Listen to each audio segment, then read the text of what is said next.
Welcome back for part 2 of the build of this beautiful walnut mid-century modern cabinet.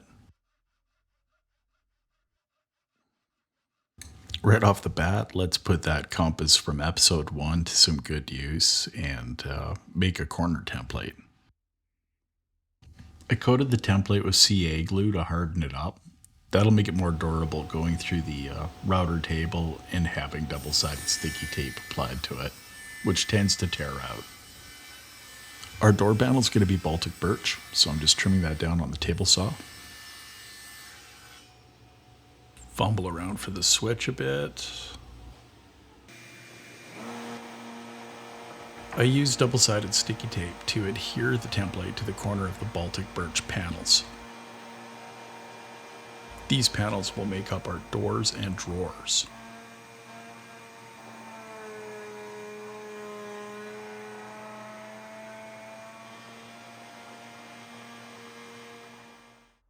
I used a little painter's tape between the double-sided tape and the wood so that there'd be no tear out.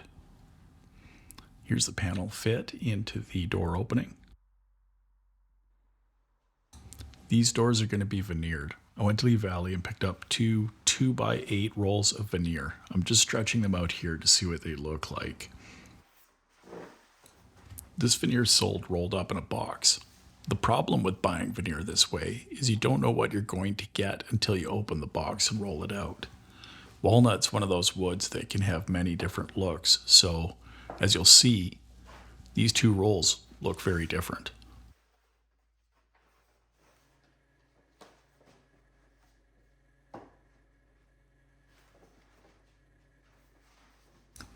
One of these rolls is fairly plain. The other one is quite interesting. I actually kind of wish there had been something in the middle. We chose the more interesting piece for the front, and we'll use the plainer piece on the back. The doors and drawers will have a continuous grain pattern across the front of the cabinet. I cut the veneer into 3 sections, one for each door and one for the bank of drawers down the middle.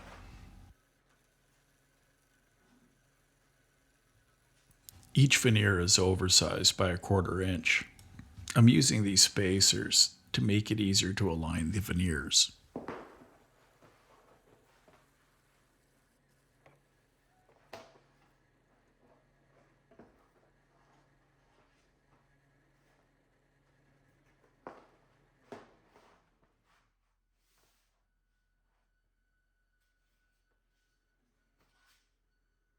Removing one of the spacers gives me an accurate 1/8 inch overlap. That gives me enough material to trim the veneer. We lose about 1/4 inch of veneer between each panel. That's not enough to affect the continuous look of the grain.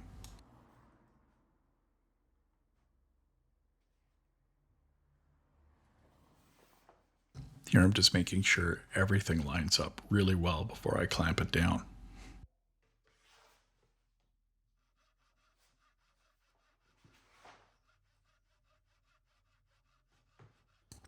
I'm using the clamps to lock the veneer in place on the panel.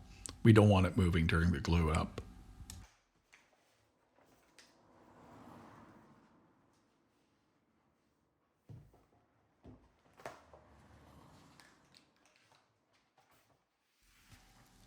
We have to spray both the door panel and the veneer. We're going to be careful not to touch them to each other until it is dried off. This stuff is sticky and it does not come apart.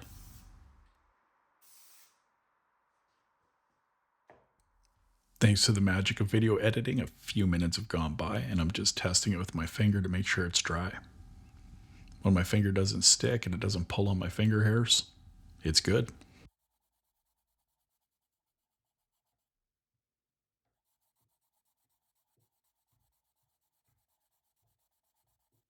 We're going to carefully push the veneer down onto the door, starting at the back so we don't capture any air bubbles.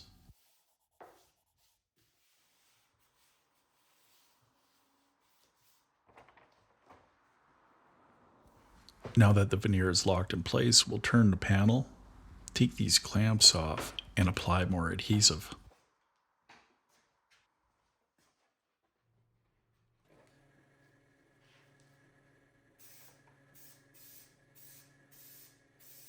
If you ever wanted to be Spider-Man, this is your chance. This stuff kind of sprays out in a web. You have to be careful when spraying overlapping lines. The adhesive can build quickly, and we don't want any thick spots because they'll telegraph right through to the surface of the veneer.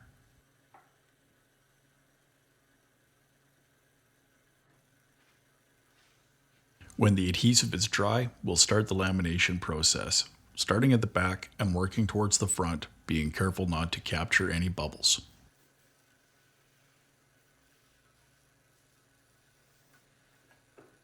The last step is to use a block of wood, and from the middle, work your way outward, pushing out any remaining bubbles.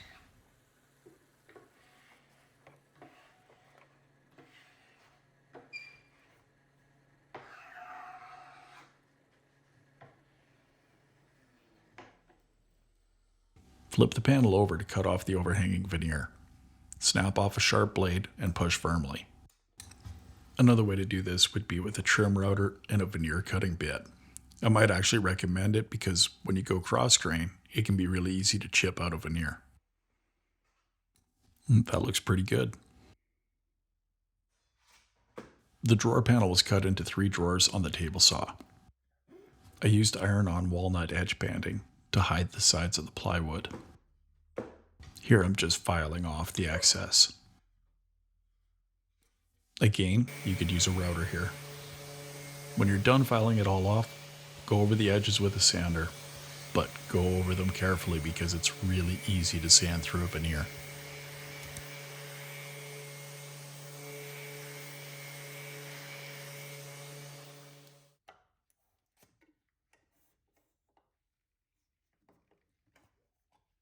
We're going to finish the entire cabinet with Rubio Monocoat. Rubio Monocoat is a oil and wax product that dries to a very hard finish. It's normally used in flooring. Rubio is mixed in a ratio of 3:1, product to hardener. You can go to Amazon and get giant bags of these little syringes, and it makes dosing the product out a lot easier. Also, I find if you get any product on the rim of that hardener container, you're never getting that lid off again. I chose Rubio for this project because I wanted a zero VOC finish. I'm trying to make a healthier product. Even the plywood in this project is low formaldehyde. I didn't even know that was a thing. It turns out most plywood laminates are adhered with a formaldehyde-based glue. It's not only good for embalming bodies.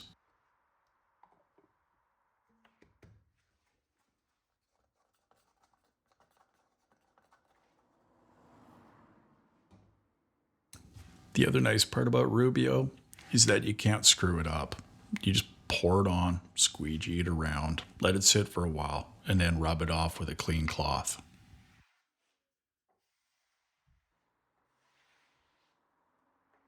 I find these little Bondo spreaders work really well for moving the product around.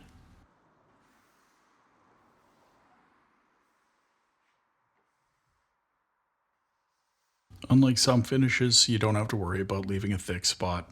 It won't stain darker in that spot. You can actually just scrape those up and move them over to the next panel if you want.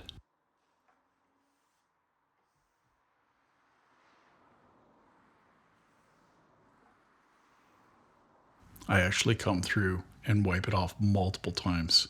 The thinner the better. If you do leave too much on, you'll get a sticky spot and it'll take forever to dry.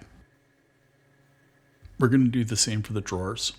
We're going to spread it around, let it soak in, let the wood change color, and then move over to the next drawer. I'm not worried about those drips either. I'll just wipe those off, and when I finish the sides, you won't be able to tell. I did the same for the face frames. I rubbed Rubio on, I rubbed Rubio off, and this is what it looks like. The sides of the cabinet are factory veneered walnut. I found Rubio really brought the grain out in those. It's drawer time. Look how happy that guy is. Your local Blum supplier should be able to get you a copy of this book for free. It contains the technical data for pretty much everything Blum sells. Here I'm looking up hinge offsets so I can set up my jig and drill door sockets properly.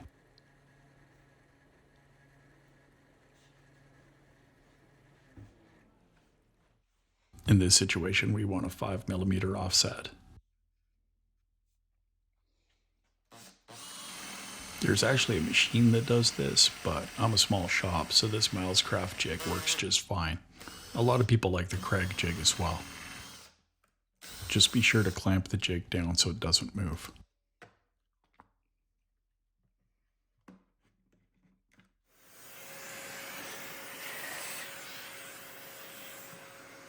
I clamped a carpenter square to the drawer. This makes it easy to align the hinges. I'm using a self-centering bit to drill pilots, and then I'm just going to screw them in with an electric drill with the clutch set really low so that I don't strip these screws out. For the Canadians out there, you can get these little screws with a Robertson head from your supplier.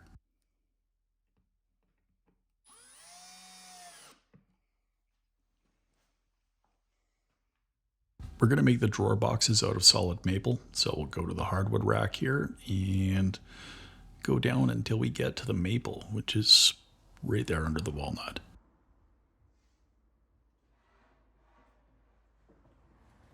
I got this little saw as part of one of those buy a battery, get a tool deals. It's funny because the saw is actually worth more than the battery. I keep it right on the hardwood rack for rough cuts.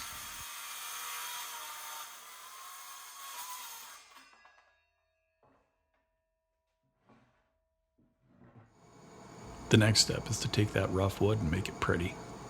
I actually am not trying to joint the face completely flat. I'm just trying to joint it so it sits flat and so there's not a huge pocket underneath it. We have to plane both sides anyways, so it's best to let the planer do all the hard work. I have a combination machine, so we're going to raise the platform up to somewhere close to 1 inch and then we'll start feeding wood through it. And through video magic, here it is, all milled to 5/8. Here I've set up for cross-cutting the drawer panels. I've got a 3-2-1 block up against the fence so I can use the fence ruler for reference without worrying about binding. We're going to cut the factory ends off here before cutting them into panels because the factory ends aren't square. I'm using a sliver of plywood against the slider. This gives me a zero clearance fence and ensures that I don't get blowout on the backside of my cuts.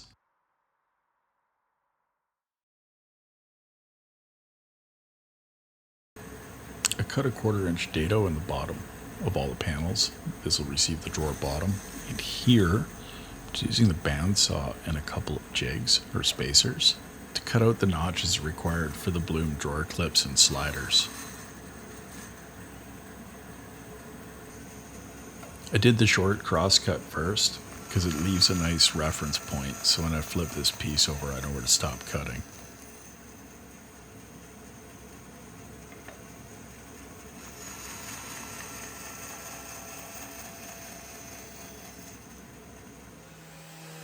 I think it's always a good idea to sand before assembling the drawer boxes.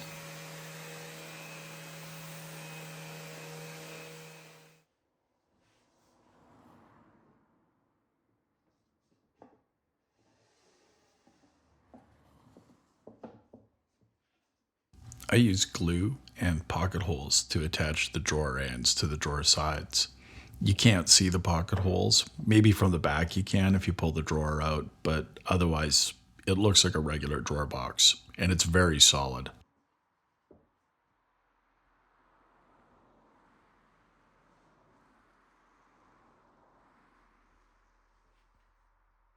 I like to use a self-centering bit to pre-drill these holes. This gets your screws right in the middle where you want them so that these clips don't move. Again, I'm using a small electric drill with the clutch set really low.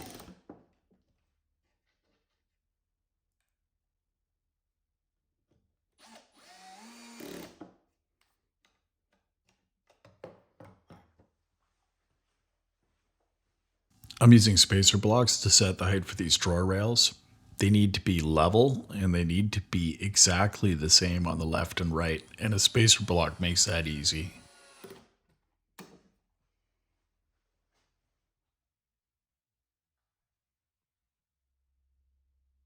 And here's what it looks like all together. I think it looks pretty good. If you have any questions, please leave a comment and I would be more than happy to answer them. Thank you for watching and please consider liking and subscribing.